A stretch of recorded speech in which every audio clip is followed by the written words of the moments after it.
Salam dostlar. Mən bugün mətbəx fizikasına müraciət eləmişəm. Bugünkü qonağım mikrodalğalı sobadır. Sobanın iş prinsipi, qızdırma mexanizmi həqiqətən təhlükəlidirmi? Deyildiyi qədər qorxuludurmu? Və yaxud bu sadəcə bir mifdir? Bugün bunları araşdırmaq istəyirəm.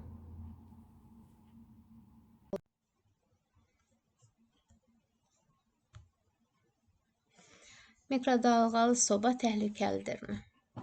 Əvvəlcə miflərlə tanış olaq. Yəni, radiasiya var və təhlükəlidir, yemək şüalanmış olur, xərçəng yaradır, insan orqanizminə zərərlidir. Radiasiya sözü şüa deməkdir. Yəni, bu söz ən çox qorxudur insanları. Yəni, əgər o şüalanmanın enerjisi azdırsa, o radiasiya qorxulu deyil. Məsələn, radiasiya enerjinin dalğa və zərrəcik vasitəsilə yayılmasıdır. Dalğa elektromaqnit dalğalarıdır. Zərrəciklər isə radioaktiv şüalanma zamanı yaranan alfa-beta zərrəcikləridir. Eyni zamanda radioaktiv şüalanmada bilir ki, qamma şüaları da əmələ gəlir. Və bunlar artıq təhlükəlidir. Amma kiçik enerji daşıyan, yəni böyük dalğa uzunluğuna malik olan radio dalğalar və digər dalğalar, yəni ionlaşdırıcı olmayan dalğalar var ki, onlar təhlükəli deyil. Spektrə biz baxsaq, bunları görürük. Məsələn, burada spektrdə radio dalğa oblasti var, diapazon, Wi-Fi kiçik enerji daşıyır. Burada 2 interval düşməyib. Mən buna şəkil süni intellekt yığıb, ona görə fikir verməmişəm. Burada 2 hardan götürübsə bu şəkli 2 dalğa diapazonu düşməyib. Burada bir infraqırmızımız var. Diapazon, infraqırmızı dalğa diapazonu. Bir də görünən dalğa var. Yəni, hətta bunlar belə daha enerjilidir. Nəinki bizim o qorxduğumuz mikrodalğalı sobanın enerjisi, gətirdiyi dalğanın, fotonun enerjisi. Yəni, enerji böyük olduqca onun zədələyici təsiri də çox olur. Yəni, enerji artdıqca təsir çoxdur. Düzdür, orada tək gətirdiyi enerjidən asılı deyil, udulma dərinliyi var. Yəni, başqa faktorlar da var, amma əsas birbaşa görünən enerjidir ki, hər foton nə qədər enerji gətirir. Bu hissə, yəni radio dalğalar, mikrodalğalar, infraqırmızı dalğa spektri, diapazonu, bir də görünən işıq, bunlar ionlaşdırıcı deyil. Ardınca gəlir ultrabənövşəyi, rentgen və qamma şüalar. Ultrabənövşəyi şüalanma 3 növü var. A, B, C. A daha az ionlaşdırıcıdır. B ilə C daha çox ionlaşdırıcıdır. Bu ionlaşma nə deməkdir? Onu deyəcəm.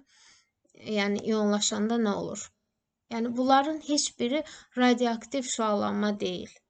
Maddənin nüvə səviyyəsində bizim hüceyrələrimizi və yaxud içərisində qızdırılan yeməyin hüceyrələrini nüvə səviyyəsində parçalamır. Sadəcə ionlaşdırır. Yəni,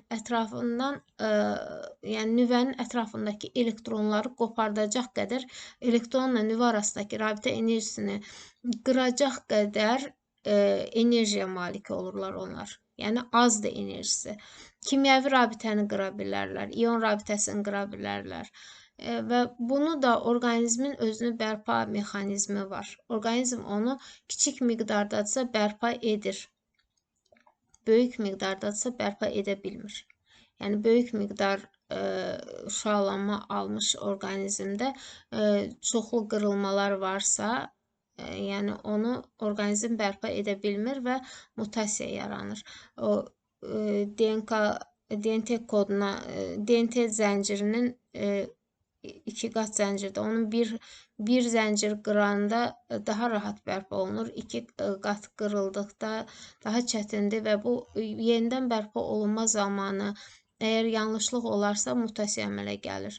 Və bu da məsələn ən çox təsir eləyir sürətli bölünən hüceyrələrə ki, onlarda DNK zənciri açılır. O açılan vaxtı, o daha, yəni kopyalanan vaxtı, təkrarlanır da o kodu təkrarlayan vaxtı daha həssas olur şüalanmaya və həmin vaxtı əgər mutasiya olarsa, tutaq ki, hüceyrə nəzarət eləyir, nəzarət mexanizmi var, sonsuz bölünməsin, çox artmasın. Və bu sonsuz bölünmə nəzarətdən çıxarsa şiş əmələ gəlir, xərçəng şiş əmələ gəlir. Və belə olar halda, yəni o sərbəst radikalların təsirindən, yəni sərbəst radikal gedir, hüceyrədə elektronu qopardır. Yəni bu mexanizmin biologiyasına, kimyasına çox girmək istəmirəm, o qədər dərin bilmirəm. Yəni bu şüalanma təsir göstərir.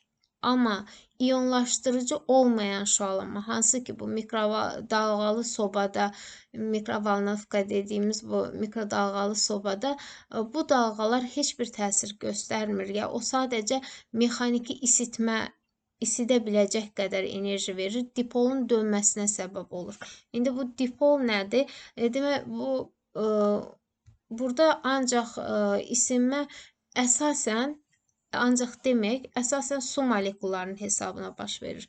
Çünki su molekulları dipol quruluşa malikdir. Yəni hidrogen, oksigen tərəf daha burada baxın, bu oksigen tərəfi bunun daha çox belə forması simmetrik deyil. Oksigen tərəfi daha çox mənfidir. Yəni elektron buludu oksigen tərəfə sürüşmüş vəziyyətdədir. Hidrogen tərəf müsbətdir. Sahə istiqamətini 2,45 GHz, 2,45 GHz tezliklə sahə istigamətini dəyişir. Baxın, sahənin istiqaməti aşağı olanda o deməkdir ki, sahə müsbətdən mənfiyə yönəlir də həmişə. Müsbətdir, bu tərəf mənfidir deməkdir. Onda bu dipol dönür, oksigen yuxarı, hidrogen aşağı. Sonra sahə, bir sonraki dəfə sahə artıq bu tərəf mənfi, bu tərəf müsbət olanda sahə ona uyğun. Bu dəfə hidrogenlər bu tərəf müsbət, digər tərəf mənfi olanda hidrogenlər bu tərəfə dönmək istəyir, yuxarı gəlmək istəyir, oksigen aşağı. Və beləliklə bunun videosunda indi baxanda daha aydın görünəcək. Yəni bu dipol iki qütblü deməkdir. Yəni müsbət, mənfi qütbü var. Dipol iki poluslu. O qütblərə uyğun da sahə dəyişdikcə dipol da öz istiqamətini dəyişir. Və burada fırlanma, baxın, nəticə olaraq fırlanma, sürtünmə və istiliyin əmələ gəlməsi. Əslində tək o sürtünmədən, indi videoya baxaq bir. Videoda o hissə daha aydın görünür və videoda mənim nə xoşuma gəldi, onun necə alınması görünür. İstilik peç necə kəşf olunub. Soba.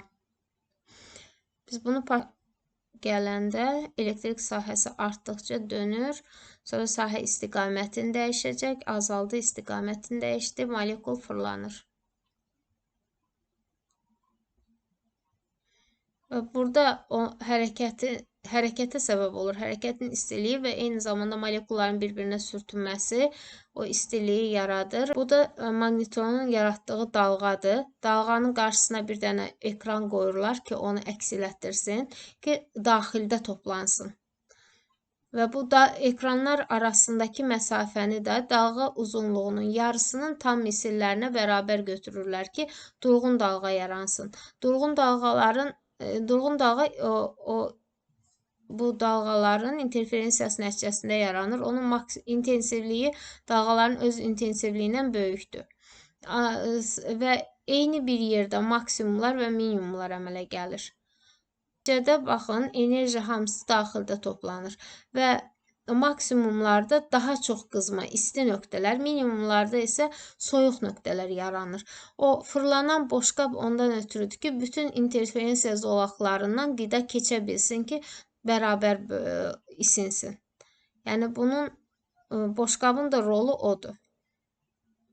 İş prinsipini göstərir, bu dalğalar necə alınır. Bu da fizikadır. Yəni anodu o biraz əvvəldən göstərir. Onun içərisində silindir var, mis silindirdir. Onun içərisində katod yerləşir. Bu silindir özü anoddur. Yəni bu silindir özü birləşdirilir müsbət qütbə.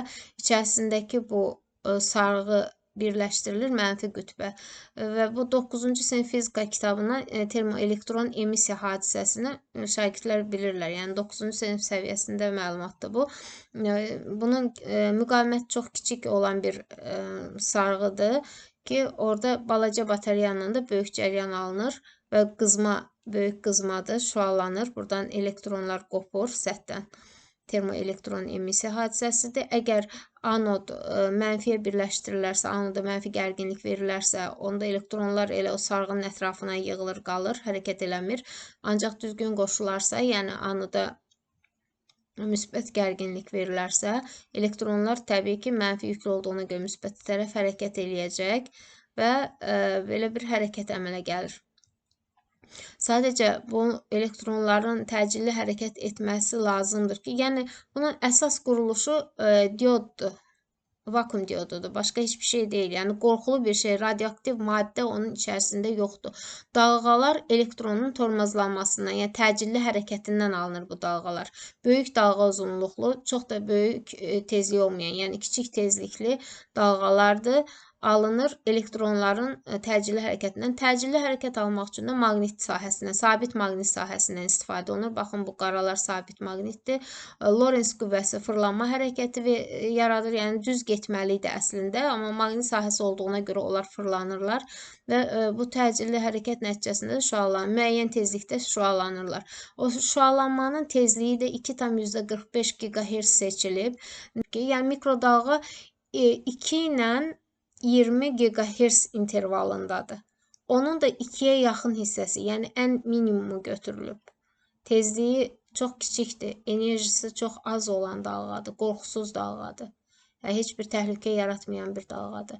Rezonatorda bildiyimiz sadə rəqs konturudur. Burada elektromaqnit sahəsi toplanır. Sonra onların birinin hamısı bir-birinə əlaqəli olduğundan bütün enerji bir çıxacaqla antena kimi ötürülür sobanın içərisinə. Daha böyük, digər dalğalardan istifadə etmək olarmı? Nəzəri olaraq olar, ancaq praktik olaraq əhəmiyyətli deyil. Məsələn, radio dalğadan istifadə edib qızdırmaq olar. Radio dalğanın dalğa uzunluğu çox böyükdür. Onda çox böyük bir soba lazım olacaq. Udulması da azdır. Yəni effektiv deyil. İnfraqırmızıdan istifadə eləmək olar. İnfraqırmızı şüaların strukturu elədik ki, yəni onlar səthdə çox udulacaq. Onun da səbəbi var. Təhlükə də ancaq odur ki, yanıq əmələ gətirə bilər. Əgər böyük sızma olsa ki, mümkün deyil. Çünki qapaq elə hazırlanır ki, böyük sızma mümkün deyil. Əgər olsa, yanıq əmələ gətirə bilər. Yeganə təhlükəsi odur. Bir də bu adi sobadan faydalıdır. Çünki qısa müddətdə bişirdiyinə görə yəni vitaminlərin parçalanması azdır. Dadı biraz normal sobadan yaxşı deyil. Çünki quruma yaradır. O da ona görədir ki, su molekullarına birbaşa təsir elədiyinə görə buxarlanma çoxdur, quru alınır. Yəni ona görə dadına görə adi soba, amma keyfiyyətinə görə mikrodalğalı sobada vitaminlər daha az parçalanır. Ona görə daha faydalıdır. Bu belə. Yəni ionlaşma baş vermir, sadəcə fırlanmadır. Qapağın quruluşudur. Yəni metal tor var içəridə. Metal tordan nə görə istifadə edirlər ki, biz içərini görə bilirik, amma o dalğanın içəridəki dalğa uzunluğu böyük olduğuna görə o metal toru tor şəklində görünür. Onu bütöv bir lövhə kimi görür və oradan əks olunur. Yəni o tordan görünən işıq keçir, amma mikrodalğa keçmir. Çünki görünən işığın dalğa uzunluğu kiçikdir. Oradan keçə bilir. Amma mikrodalğanın dalğa uzunluğu böyük olduğuna görə oradan keçə bilmir. Sonra əgər dipol quruluş, yəni yalnız suya görəmi bu qızma baş verir? Xeyr. Maddələrdə, qida məhsullarının içində müəyyən miqdar ionlar var ki, sahə ionları irəli-geri hərəkət elətdirə bilir. Zülallar özləri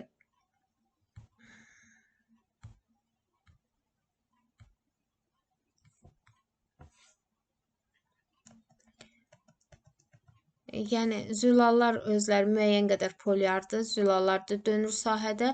Bir də nə qədər quru bir qida qoysaq da müəyyən qədər içərisində su var. Yəni onda təsiri var. Bu qədər. Sonra metal nə üçün qoymaq olmaz? Çünki metalın səthində sərbəst elektronlar var. O səthdəki elektronlar səth cəryanı əmələ gətirir. Sonra qığılcım əmələ gələ bilər. O qığılcım elektrik boşalmasında da zərər verə bilər sobaya. Ona görə metal qoymaq olmaz. Bu fırlanan boşqabdır. Burada enerjilərin fərqi göstərilib. Məsələn, kimyəvi rabitəni qırmaq üçün 1,5 elektron volt enerji lazımdır. Atomu iyonlaşdırmaq üçün 10-20 elektron volt lazımdır. Yəni, bunların heç birini mikrodalğa ona görə eləyə bilmir ki, mikrodalğada enerji cəmi 10⁻5 elektron voltdur. Bir fotonun gətirdiyi enerji. Bu eləyir 0,1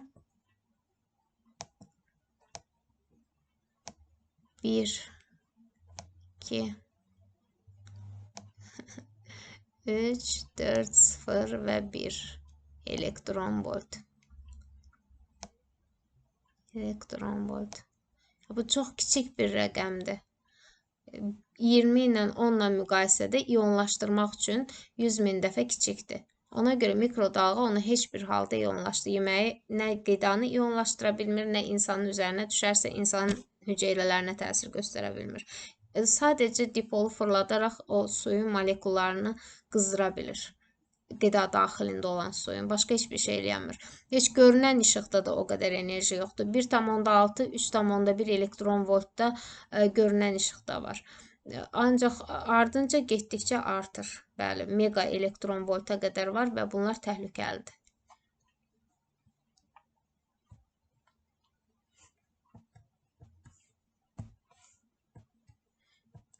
Biz mikrodalğalı sobadan qorxuruq, amma real təhlükələr həmişə həyatımızda olur. Məsələn, burada göstərilib bu slaydda, yəni zirzəmidə yaşayanda alfa radonun parçalanmasına alfa mənbəyidir. Bu slayd onu göstərir. Əslində, real təhlükələr bizdə qidaların özlərindəndir ki, biz mikrodalğalı sobadan çox bu qidalardan qorunmalıyıq. Məsələn, yandırılmış ət, kül, yəni tüstünün hiss olur onun üzərində. Onun kimyəvi tərkibi çox zərərlidir, kanserogendir. Yəni, bu orqanizmdə böyük miqdarda toplanarsa xəstəlik yarada bilir. Təbii ki, bir dəfə yemək yeməklə orqanizmin güclü immuniteti var, yəni güclü bərpa etmə sistemi var. Yəni sərbəst radikalların yaratdığı problemləri orqanizm oksidləşmə ilə aradan qaldırır. İkinci, bu kifli məhsulları yemək olmaz. Bu kif köbələyini yaratdığı zərərlər var. Emal olunmuş ətdir, alkoqoldur. Bunların uzun müddət qəbul olunması orqanizmin viruslardır, yəni mənfi təsirləri daha böyükdür, qorxulu xəstəliklər yaradırlar. Biz bunların hamısını qoymuşuq bir kənara, sadəcə mikrodalğalı sobadan qorxuruq ki, evdə olmasın, bizi zəhərləyər. Yəni bu qədər. Yəni ümid edirəm ki, bu miflərin bir hissəsini dağıda bildik. Suallar olsa yazın. Mən bir xeyli araşdırdım. Çox maraqlı mövzudur. Yəni nələr baş verir? Bəzi sualları bəlkə başqa bir videoda üzərində dayandım, bəlkə də yox. Əgər tələbat olsa, istəyən olsa eləyə bilərəm, genişləndirə bilərəm. Ancaq maraqlıdır. Sağ olun, diqqətinizə görə minnətdaram.